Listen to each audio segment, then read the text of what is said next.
time with God, and I'm working through Exodus, and I thought I would just share with you guys a little bit from Exodus 18. Now, Exodus 18, if you know anything about Exodus 18, it is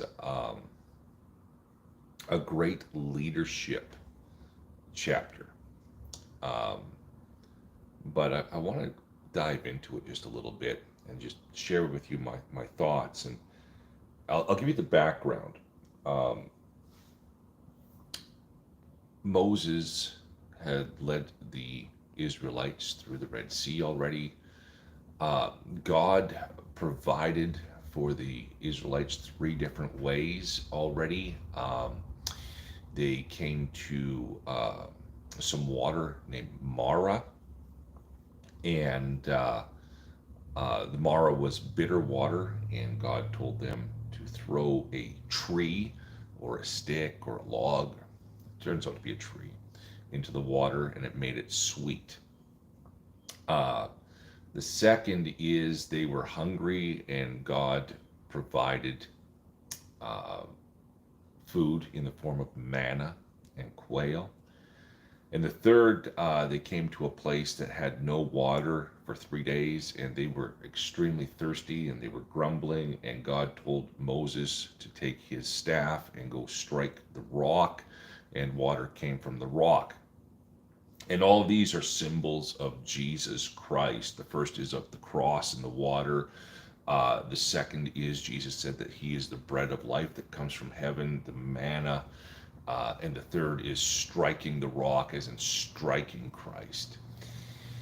And then the Amalekites came to fight against them. And if you don't know much about the Amalekites, they were giants, and they prevailed over them through God's help. Which brings us to um, Exodus 18. And Jethro, who is Moses' father-in-law, uh, hears hears what God has done. And I just want to share something with you. When God does a mighty work through you or through your church, people will hear of it. So I just want to read to you in Exodus 18. It says Jethro, the priest of Midian. It doesn't say the priest in Midian, the priest of Midian. So who is Midian? Midian is a son of Abraham. He is Midian comes from Abraham's wife Keturah. Abraham married Keturah after Sarah died. Okay, so he has a bit of an Abrahamic understanding of God, still not a believer. And it says Jethro, the priest of Midian, Moses' father-in-law, heard of all that God had done for Moses and for Israel, his people, and how the Lord had brought Israel out of Egypt. How did he hear about that? People told him. They heard of what God did. And that's why God did what he did, so his name would be made great. It says, now Jethro, Moses' father-in-law, had taken Zipporah, Moses' wife, after he had sent her home, along with her two sons. The name of the one was Gershom, for he said, I have been a sojourner in a foreign land. And the name of the other was Eleazar, for he said, the God of my father was my help and delivered me from the sword of Pharaoh. Jethro, Moses' father-in-law, came with his sons and his wife to Moses in the wilderness where he was encamped at the mountain of God. I want you to think about this. When God does a mighty work through you or your church, it brings non-believers, because this is the God that that God is drawing people to, right? It says, and when he sent word to Moses, I, your father-in-law Jethro, am coming to you with your wife and her two sons with her. Moses went out to meet his father-in-law and bowed down and kissed him. And they asked each other of their welfare and went into the tent. So they're talking, hey, how are you doing? I haven't seen you in a few years. How's everything going? Then Moses told his father-in-law all that the Lord had done to Pharaoh and to the Egyptians for Israel's sake, all the hardship that had come upon them in the way of the Lord, in the way, and how the Lord had delivered them. Okay, so here's Moses sharing his testimony with Jethro, his father-in-law. And listen to this. It says, and Jethro rejoiced. Non-believer, he rejoiced for all the good that the Lord had done to Israel, in that he had delivered them out of the hand of the Egyptians. Okay?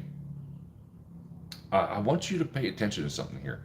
Moses did not take the glory for himself. He put all the glory on God. Verse 10. And it says, Jethro said, blessed be the Lord who has delivered you out of the hand of the Egyptians and out of the hand of Pharaoh, and has delivered the people under the hand of the Egyptians. So now we have a guy that has a bit of an Abrahamic understanding of God. He wasn't a believer at the time, and now he's blessing God. What does Jesus say in Matthew chapter 5? Let your good works shine. Do your good works in front of people so they will glorify God. And this is what's happening, right? Verse 11, this is where Jethro becomes a believer. He says, now I know that the Lord is greater than all gods, because in this affair they dealt arrogantly with the people. From Moses' testimony, from what God did, his father-in-law now becomes a believer. I want you to see what happens next. And Jethro, Moses' father-in-law, brought a burnt offering and sacrifices to God. And Aaron came with all the elders of Israel to eat bread with Moses' father-in-law before God. Now, I want you to pay attention to this, because this is Romans. This is Romans 12, is what this is. Romans is broken into two parts. Chapter 1 through chapter 11 is doctrine, is teaching on what the gospel is. And Romans 12 to 16 is application. How do you apply it? And this is the very beginning of the application to the gospel. It says in 12:1 of Romans, I appeal to you, therefore, brothers, by the mercies of God, to present your bodies as a living sacrifice, holy and acceptable to God, which is your spiritual worship. The first thing Jethro did when he believed is he brought an offering and sacrifices. He understood you sacrifice to God. Verse 13. The next day Moses sat to judge the people, and the people stood around Moses from morning till evening. When Moses' father-in-law saw that all that he was doing for the people, he said, what is this that you are doing for the people? Why do you sit alone? And all the people stand around you from morning to evening. And Moses said to his father-in-law, because the people come to me to inquire of God. When they have a dispute, they come to me, and I decide between one person and another, and I make them know the statutes of God and his laws. So Moses is not only the leader of Israel, he is taking the full bearing of responsibility on him. And this is a heavy load. And Moses' father-in-law said to him, what are you doing? What you are doing is not good. You and the people with you will certainly wear yourselves out, for the thing is too heavy for you. You will not be able to do it alone. Jethro is seeing what's happening. Now, I want you to pay attention here. This happened the very next day after Jethro becomes a believer. And he's now giving advice to Moses. He says, now obey my voice. I will give you advice, and God be with you. You shall represent the people before God and bring their cases to God, and you shall warn them about the statutes and the laws and make them know in the way in which they must walk and what they must do. So here we see Jethro. He wants the people to know the statutes of God one day after becoming a believer.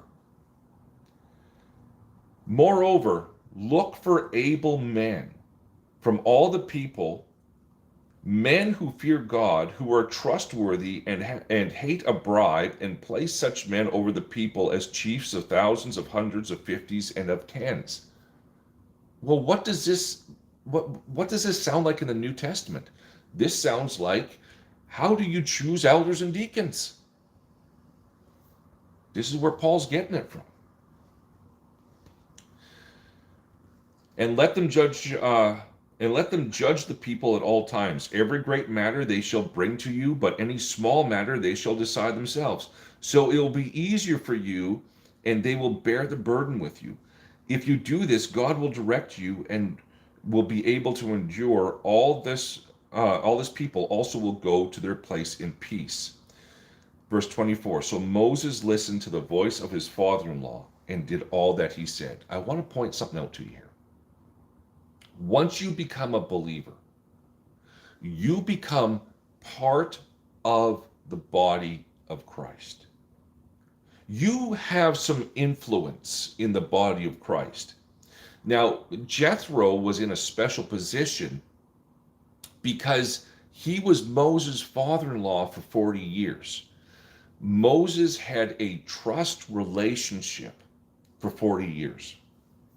Someone that you don't know of who comes into a church and becomes a believer doesn't have that influence to influence your pastor or elders or deacons, but this man did. And that's why Moses listened to him.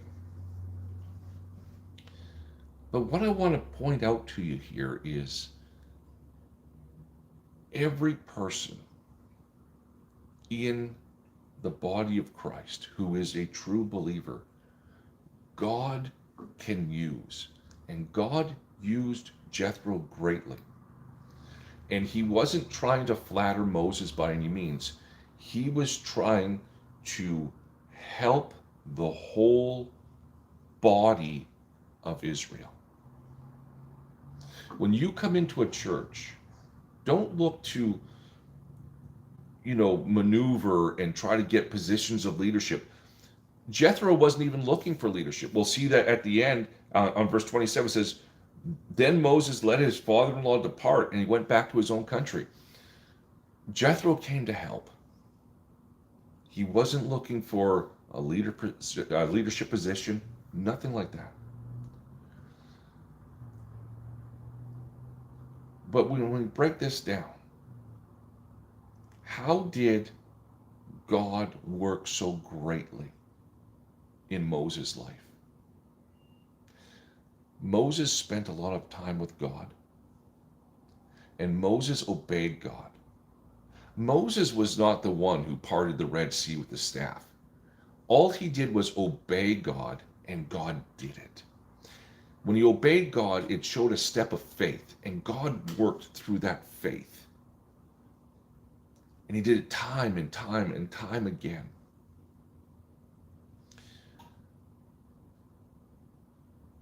And because of that, Jethro heard of this. And when we get into Joshua, you're going to see that Rahab and all of Jericho, a generation later, heard all of what God did. And they were scared and terrified of God.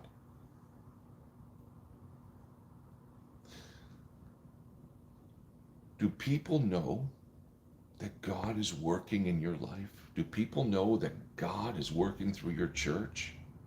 If not, why? I can pinpoint one major thing, maybe two. The first is you may not be spending enough time with God. The second is, are you obeying God through faith? And the third is, Are you focused on unifying the body through proper leadership and not looking to get your own standing? That's just something to think about here today, guys. Thanks for jumping in. I'm out. Have yourselves a great day.